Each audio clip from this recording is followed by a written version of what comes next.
पहली बार मैं गोरखपुर में शूट कर रहा था बनारस में, तो ये किसी के साथ गई थी कि भैया मुझे गाना मैं गाती हूँ। मैं उस समय नहीं जानता था अनुपमा को, लेकिन जब मैं अपना ही गाना इसके मुंह से सुना तो मुझे लगा जी मुझसे बेहतर गाई है और ये मुझसे बेहतर गाती है।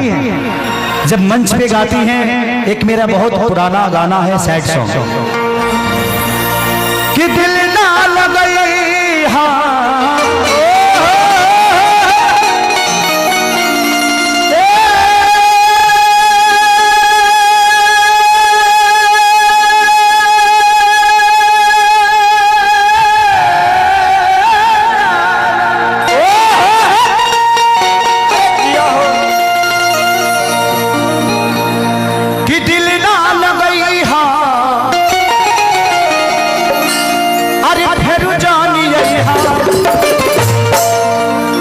अब जा जा जा जान भुला गए।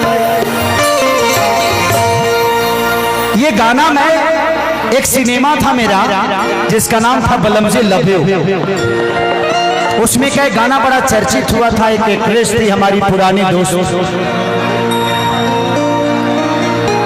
कि हर लड़की जो ना प्यारी को सीरियस लेती है 100 में से 90 को धोखा देती है। उसमें हमारी पुरानी मित्र थी।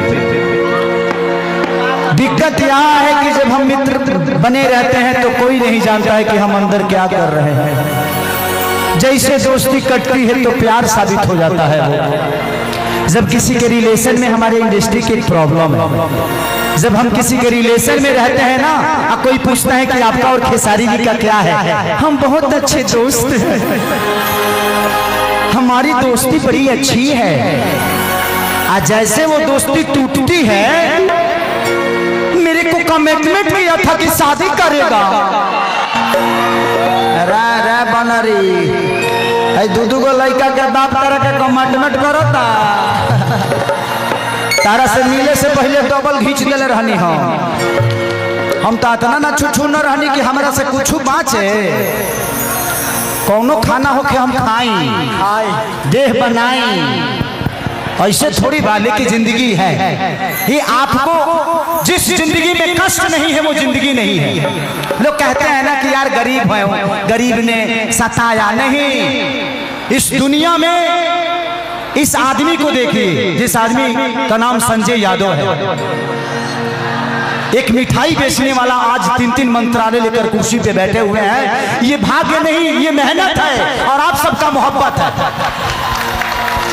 अरे गरीब हो तभी अमीर बनोगे, तो कोशिश करो जो गरीब हूं लेकिन मरूंगा गरीब बन के नहीं, अमीर बन के मरूंगा।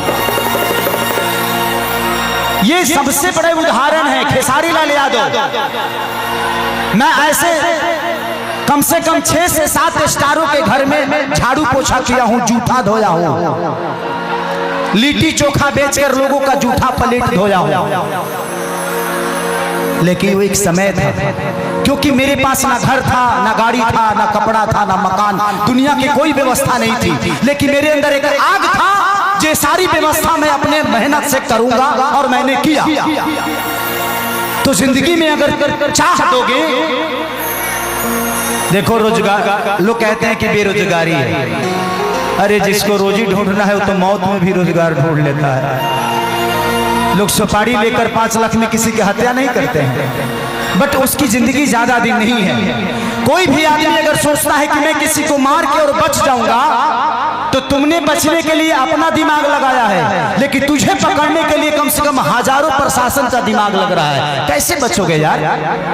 तो ऐसा काम ही क्यों सोचने का? करना है तो मेहनत करके, अपनी माँ बहन की इज्जत करके। दुनिया में लोग कहते हैं फलानवा ने इसको रेप कर दिया, उसको भला बुरा बोल दिया, ये हो गया। अगर किसी लड़की के ऊपर नजर डालते हो तो क्या तुम्हारी अपनी माँ नजर नहीं आती? क्या आती है। तो एक बार सोच के देखो कि तुम भी किसी दिन किसी माँ के बेटे हो, तुम्हारी भी किसी दिन बेटी होगी और उसके साथ ऐसा होगा तो तुम क्या करोगे यार? फिर उस समय क्या सोचोगे? तो तुमने भी किसी के साथ किया है, इसीलिए तुम्हारे साथ वो चीजें हो रही है। तो ये डिजिटल जमाना है, जो करोगे वो आपके सामने आना है। इसीलिए है ना बाबा, ये डिजिटल जमाना है, जो करोगे वो आपके सामने आना है। यहाँ तो तुरंत रिजल्ट मिलता है।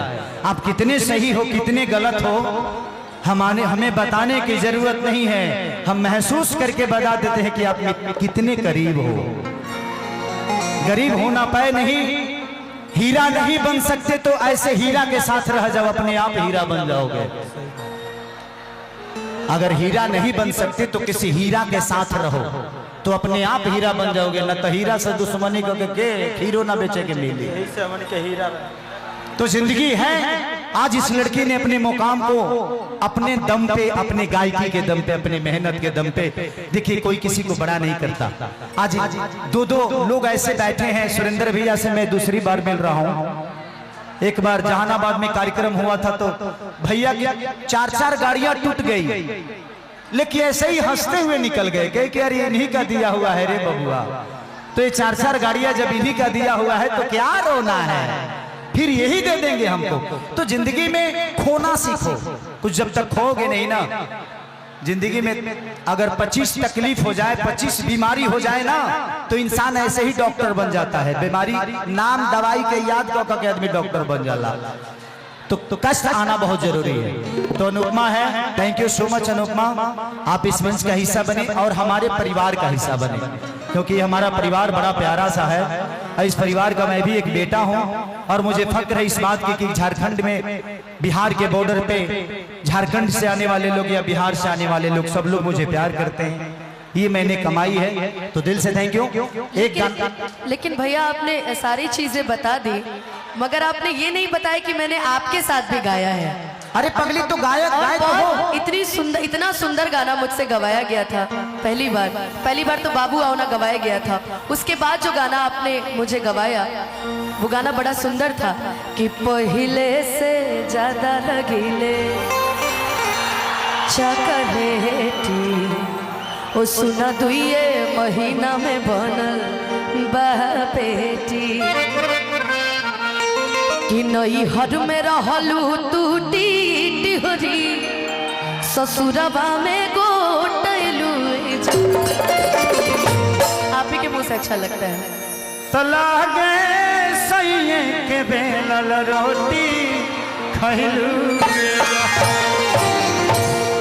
ये गाना अनुपमा पे अभी फिट बैठ रहा। खाते पीते परिवार की हूँ, जो नाम के आगे टाइटल लगा है वो भी बड़ा खाते पीते परिवार से है। नहीं अच्छा है, तो कहीं ना कहीं बहुत प्रेम है और आपसे तो है ही है। बीच बीच में हम लोग थोड़ा हो जाती है गलती आदमी से कभी कभी। देखो कुछ होता नहीं है, वो समय है, समय के साथ सब कुछ बदलता है। हाँ। दिन है तो रात होती है, रात है तो दिन। किसी के लिए सुबह होती है और किसी के लिए शाम, और जिसके लिए सुबह होती है वो जिंदगी का सबसे बड़ा आदमी होता है, और जिसके लिए रात होती है वो दुनिया में कुछ नहीं कर पाता है। तो कोशिश करिए कि हर दिन आपके लिए सुबह हो और उठिए, कुछ करिए। आज से 2 साल पहले लास्ट मैंने भैया के साथ एक ही 2 शो किया है, लेकिन उस मंच पे भी मैंने भैया के साथ सिर्फ एक ही गाना गाया था कि हमरा प्यार के बदला में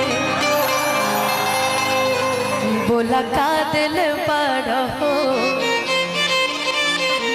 कि तू जब दिल पर हो। ये गाना मैं आज आपके साथ गाना चाहती हूँ, बाकी कोई ख्वाहिश नहीं है मेरी। ठीक है, एक गाना मैं गा देता हूँ चैत वाला।